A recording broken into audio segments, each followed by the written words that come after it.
Salut la famille, j'espère que vous allez bien. Petite astuce de recyclage de terre. En l'occurrence, là, c'est de la faïence.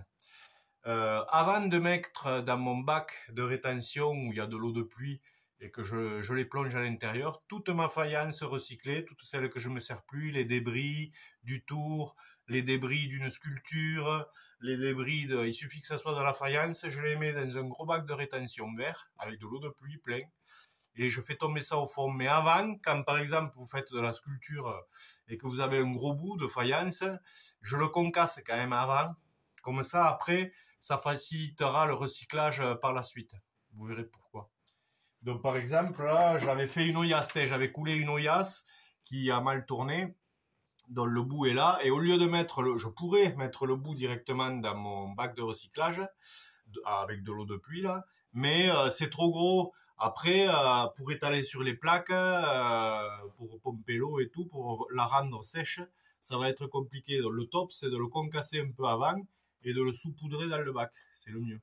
Donc voilà, on va concasser à ma façon.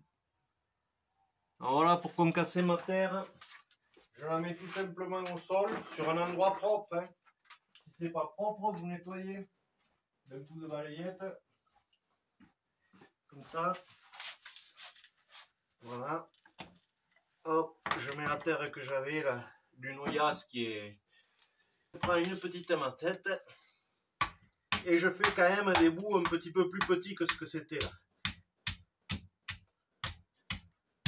Plus c'est petit, plus après, quand vous récupérerez votre matière pour la faire sécher et la peser, moins vous aurez de travail après de concassage et tout, parce que ça peut vite devenir galère. Hein.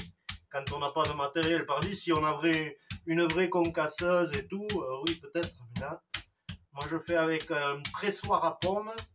Alors je peux vous dire qu'il faut quand même des morceaux un peu petits à la base, parce que sinon,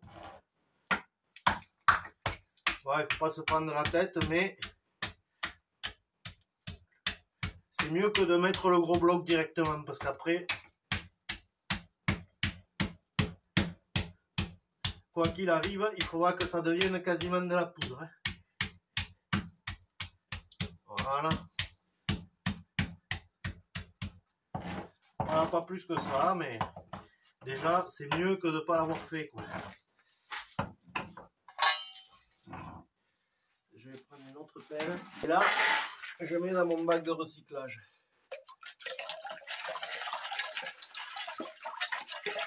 Tous les petits morceaux vont bien absorber l'eau. Ça va se réouvrir un petit peu. C'est nickel. Voilà. Après, comme c'était propre, je ramasse même la poudre. Rien ne se perd.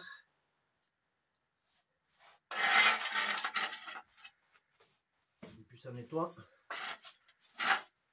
Voilà. Faire attention qu'il n'y ait pas de... toute manière, après on tamisera, mais plus c'est propre le recyclage, mieux c'est. Et voilà. Et je referme avec le couvercle. Où il y a marqué un couvercle en bois que j'ai fabriqué et dessous il y a un petit truc quand même qui évite que l'eau s'évapore facilement. Voilà.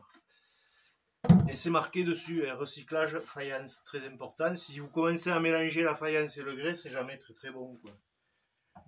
Voilà.